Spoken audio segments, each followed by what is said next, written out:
Hi viewers, it's been quite a while since I've been on this channel making any video clips at all, but I thought I would just maybe share some of the things that I do, how I draw, materials I use, the paper and that sort of thing. So without further ado, I don't want to bore you too much. First thing, I've got a sheet size on the board here which is around about an A6. It's quite small, but this is just a first kind of kick-off video for a series of instructions for watercolor and pen and ink, and I'm using pen and a little bit of wash. Now for this video I just want to show you how simple it is to maybe just take a little sketchbook with you or something, and all you really need is one of these kind of fountain pens, or even a pen that's water soluble. Now you've got to make sure that the pen is water soluble for what I'm going to show you here to work. Now these things are quite cheap on eBay. You'll pick them up for about $8 each with free delivery. And the other thing you'll need is what's known as a water brush, which I need to put some more water into that. That's alright. So these are brushes with a little container here that can hold the water, and on the other end you've just got this little flexible brush, and it's good for traveling and urban sketching, and you don't have to take any water with you. Everything's in the brush, and you can brush on color and put it onto the paper, or what I'm going to show you here is what's known as ink and wash. Now all I'm doing here is sketching this little cabin. I found a little kind of a cabin that somebody built for the kids, but I love it, and so all I'm doing here is basically looking at the drawing, looking at the photo itself, and really comparing angles. And that's the main thing when you look at anything you're drawing. Always do comparisons with height and the width of the actual object you're going to draw, each angle compared to another angle. Now this pencil is just simply one of those clutch pencils, which I love. I don't have to worry about sharpening pencils, and I can just sharpen just the tip of this without worrying about any wood or anything like that. So I tend to draw with this one quite a bit. So let's just do this drawing, and I'll come back and maybe say a few things if I need to.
Alright, so now the next part of this drawing is in fact the ink, and we want to take most of this pencil off, and so what I use here is what they call a kneading rubber. Now this rubber is it's like a putty, but it doesn't leave a lot of you know, rubber stuff that you see if you use a rubber, especially if you're doing quite a big drawing. This is quite good for that. Sometimes I'll just roll it up into like a cylinder, and I'll just roll it across the drawing, and it'll pick up a lot of the lead from the drawing. Just excess lead that we want to get up before we start the ink process. We don't want too much pencil on there, just enough for the outline to see where we're going.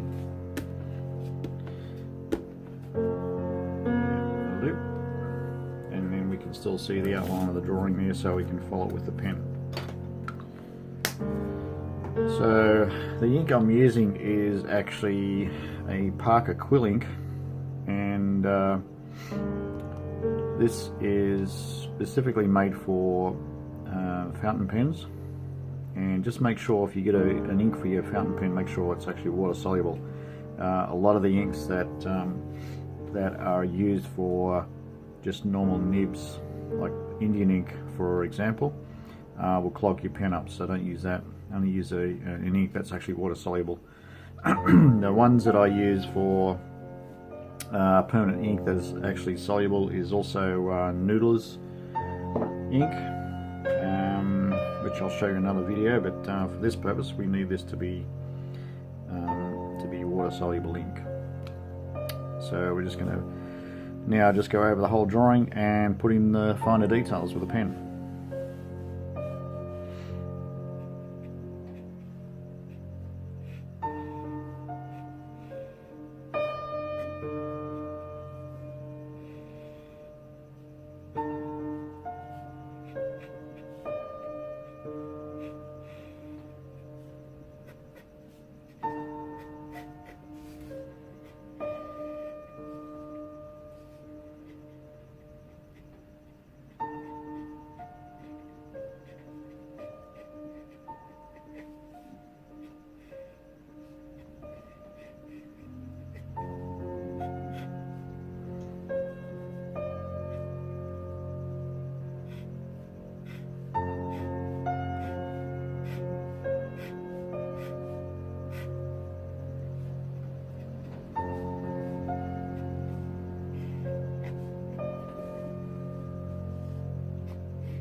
Alright, so that's basically the drawing.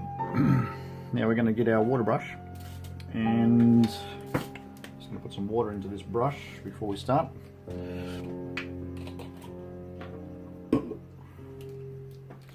Should have thought about that before I started, of course.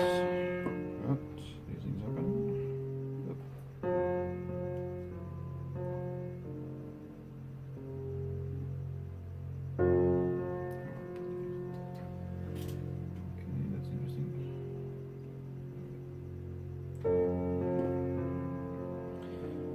Alright, so now we've got a water brush full of water.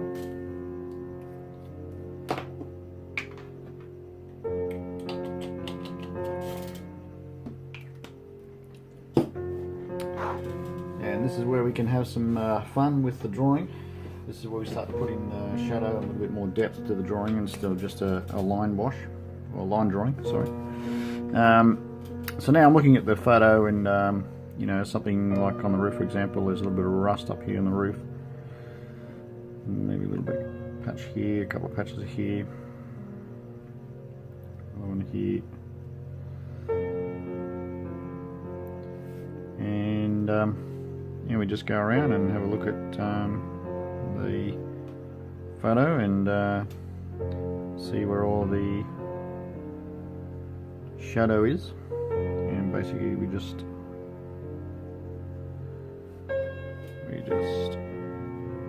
paint where it's dark.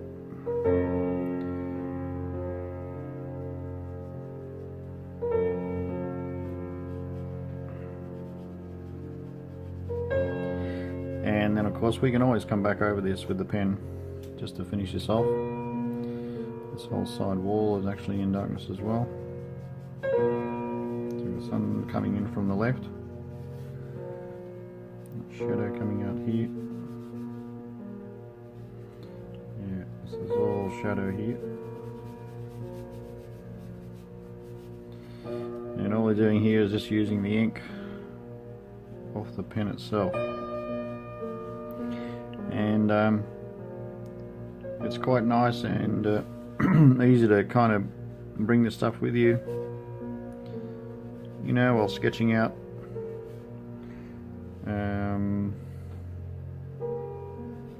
Outdoors, and you don't have to take too much. Just take your water brush and your pen, and you can come up with some nice results. And you know, as you can see from the drawing here, it doesn't have to be too fancy, it doesn't have to be too accurate. Remember, art is what you see and how you make it for yourself. So just wipe the brush on a bit of towel or a bit of tissue, make sure you've got no ink left on the brush. And we're going to wait till that dries now, and then we're just going to finish off a little bit more of the ink where it blends in more with the line work here, and because that's a lot of water, sometimes I don't use that much. Now let's say for example that you just want to put in a little bit of background, a little bit of cloud work. You can just dip your brush into the top of the pen, and now you've got to think about negativity, so you're painting in dark areas around the cloud, not so much the cloud itself. So think in terms of negative areas that you're going to do there, and then you might be able to create some cloud effects or sky effects in the background of the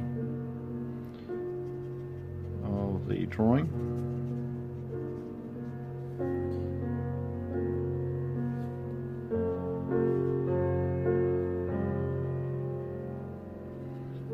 Just make it as random as you can.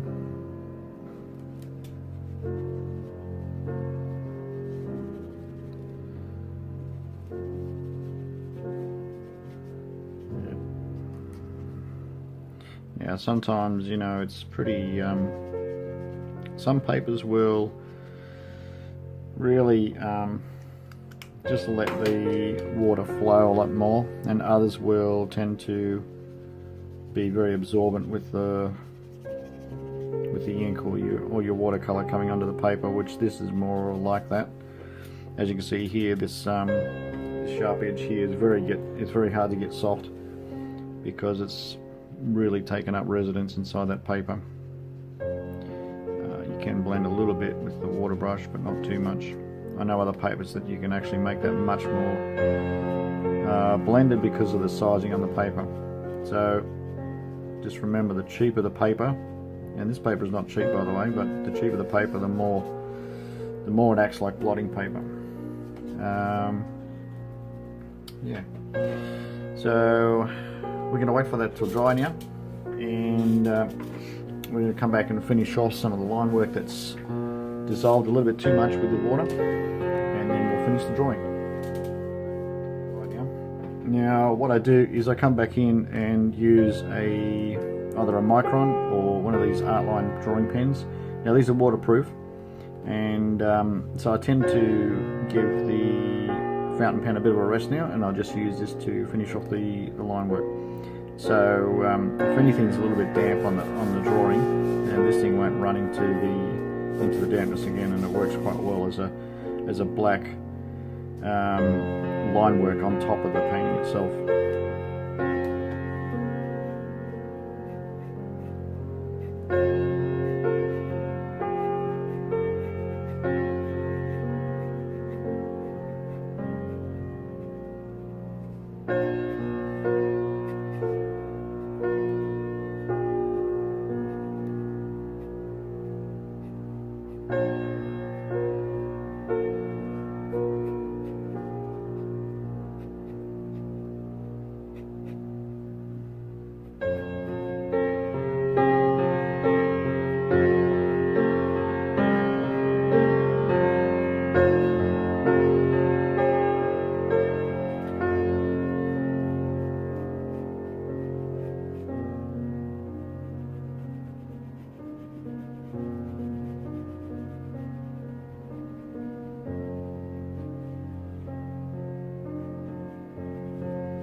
Finish off a little bit of the top here,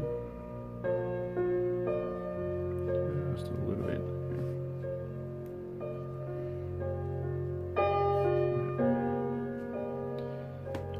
That's good, I think that is finished.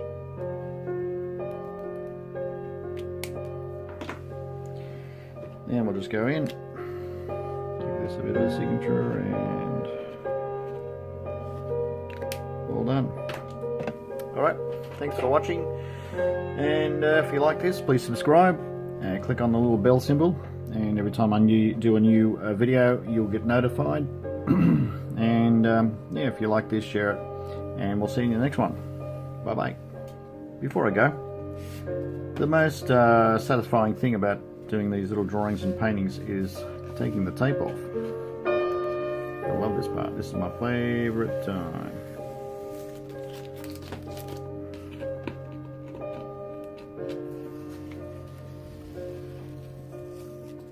So this tape, by the way, is a painter's tape.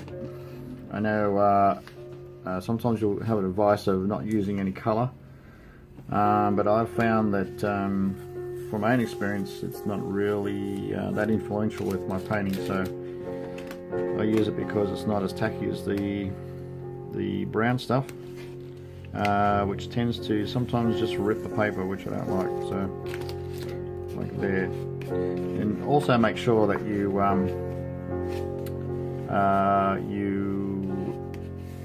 make sure that the paper is totally dry before you take the tape off. Yep. Alright, there you go, all done.